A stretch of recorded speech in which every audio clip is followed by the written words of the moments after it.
And now, live from the studios of WHUC, this is Real Talk, where we get you something to talk about.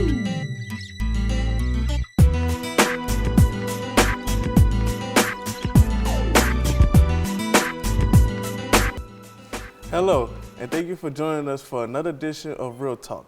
I'm your host, Tyrese Druel.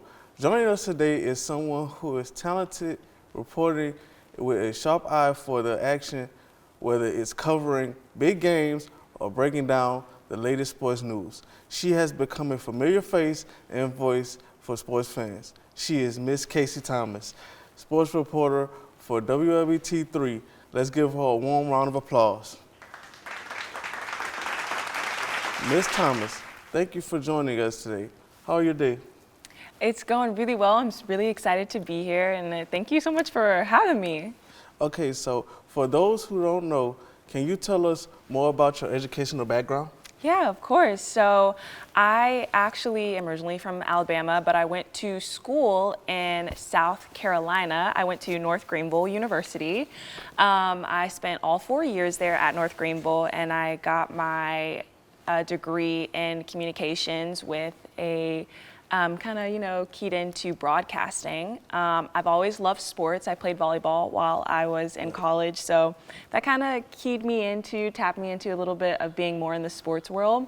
So, I graduated with my broadcasting, loved sports, and I thought, why not combine the two? So now I get to do sports reporting, and I love it. Okay, so, how has your background of sports help you become a successful sports reporter? Yeah, so being in sports definitely helps me understand the games a little bit more. Being around sports, helps me to do reporting. And I'm very blessed to be in a family of a bunch of athletes. My mom was a gymnast, my dad played football. I'm the middle child of 2 boys. Both of them played football and basketball. So really being around sports a lot and being keyed into the game, every game is different, but they kind of all have the same bases that are a little bit the same. Mm-hmm. So just understanding a little bit of every sport has been very, very, very helpful. And I'm still learning, there's still some games, some sports that I'm still learning rules to, but I love, learning and growing. Okay, so what's a typical day in the life for you as a sports reporter? Yeah, so my typical day, I know my schedule says 2 to 11, but my day really starts whenever games start. So, whenever interviews are there. So 2 to 11, p.m. is the schedule, but, I'm getting up with the games and starting whenever, the whistle blows, whenever the clock gets going. And contrary to popular belief, whenever the game stops, my job does not stop. We're getting post-game interviews, we're putting those stories together, we're editing and things like that. So typical days it can be long, but it's very, very, very rewarding, from the shooting, the editing, the producing, and even, the editing part of it and really getting to be on air. It's a fun time. Okay, so in the beginning stages of your career, what moment led you to believe that you were going to, be in the position you are today? Yeah, so what's actually very crazy is growing up, I was very, very shy. Being in front of people made me very, very timid. I would, sometimes even cry, but I was a very shy person. But growing up, I got a little bit more comfortable. And I remember people were very encouraging to me when I was, speaking out in public, speaking in front of people, and then getting in front of a camera. I've had a lot of people encourage me. So whenever I got a little bit more comfortable and, I was able to get out in front of people without being scared or being shy, I was kind of like, oh, I could do this. Right. I kind of built a little confidence in myself. I was like, oh, I got this. I can do this. And then, of course, being in sports and kind of meshing those two things together, it worked. It worked. That's cool. Mm-hmm. Okay. We'll enjoy our time talking to Ms. Thompson, but we're all going to take a quick break and be back with more information on the world of sports journalism. Stay tuned. Real Talk will be right back after this. When it comes to different topics around the Hines community, Real Talk is the answer. The alumni who have graduated from the program. A lot of that is them getting to know me. This is the show that talks about lifestyle, culture, fashion, art, and having you in the know of what's going on across the Utica campus and the entire community college of Hinds. Be sure to watch Real Talk exclusively on Hinds' very own WHUC. Greetings, wonderful students of Hinds Community College, Utica campus. I'm Delisha Banks, a proud multimedia journalist and reporter here at WJTV 12 News. The Radio and Television Production Broadcasting Technology program at Hinds in Utica has prepared me for such a time as this. It's why I'm able to stand here today and talk to you. So if you would like to be like me someday, reporting the news and being a voice for the voiceless, make the right decision and choose Hinds in Utica and choose the Radio and Television Production and Broadcasting Technology program. And now, Real Talk continues.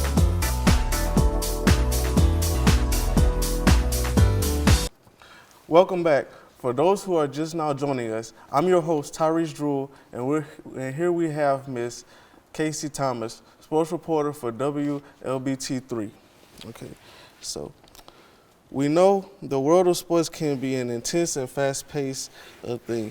What's the biggest challenge you face as being a woman in the industry, and how did you overcome those challenges? So, like you said, sports can be a little intense. It can be, Right. It's very competitive. I'll say that, on the field and a little bit off the field. Right. So probably one of the biggest challenges that I face as a woman just in this sports, in this industry, not in the sport, but you have people doubt you sometimes, doubt your ability, doubt what you can do just because I am a female and I'm out here covering male sports. I'm covering football, your male basketballs. And sometimes people question whether or not I can do my job, if I'm doing it effectively, if I know what I'm talking about. But I will say overcoming all of that comes with having confidence in myself. And that's just something that I want other people to do, other females that are potentially looking to get into this industry. Having confidence in yourself, knowing that you have the ability to do this job. And also, you're gonna get a lot of outside noise, but remembering that you are here for a reason. You can do your job, and pushing out that outside noise and kind of just letting it roll off your back. Okay. And as a journalist, you like to have chances to meet athletes, coaches, and team owners. Who's the most memorable person that you have the opportunity to interview and why? Oh, so that is a great question. Like you said, I have interviewed some really cool people. Deion Sanders, I feel like, is always a big one. But cool. One time, I was at Jackson State, and I got to meet Dwayne "The Rock" Johnson. Oh, wow. So cool. I thought that was pretty cool. He's pretty top actor up there, so meeting him was very cool. And he is not as tall as you may think he is. I will put in that little tidbit. Yeah, he's not as tall as you may think he is. But that was a really cool experience to be able to meet him and interview him and talk to him. So, yeah. Okay, you've been a part of the covering a wide range of sports. Is there one particular sports or team that you're passionate about? That I'm very passionate about. Sports-wise, growing up in a house of football players, I will always be passionate about the sport of football. Right, okay. I'm a big football fan, but coming in very close at number 2, I played volleyball in college, so volleyball will have my heart. So I do enjoy covering. Say that again? Where did you go to college? Oh, North Greenville University. Yeah. So I love volleyball, football, and then a team that I'm very passionate about. I know we're in the state of Mississippi, but I was born and raised in Alabama. Okay. I'm an Auburn girl through and through. Auburn, anything. Auburn volleyball, basketball, football, gymnastics. We can talk about it. I love it. Okay. You've been on the front line of some major sports stories. What advice would you give to young journalists who would like to follow in your footsteps? Yeah, I would probably say to get that experience, whether it's doing a little interview here, a little interview there, really gaining that experience, and it helps, gain your confidence on top of that when you have practice in there, and not being afraid to put yourself out there. Reach out to those people for those interviews, and also, have confidence in yourself to, be able to put your work out there. and have fun with what you're doing. At the end of the day, like, you look back at it and you're like, you get to interview people and cover sports for your job. Like, that's fun. Right. And having that energy with it, you know, I would say all of those things kind of play into a factor of just where I am, you know, remembering that to keep it light, to keep it fun, and being confident and putting myself out there. Okay. I would like to thank Ms. Thomas for taking time out of her busy day to sit down and talk to us for her story, her passion for sports, and her journey to becoming a trusted voice in the sports media. Remember to like us on Facebook at Radio Television Production and subscribe to our YouTube channel at WHUC News 7, Hines Community College, Utica campus. And you are watching Real Talk. Until next time.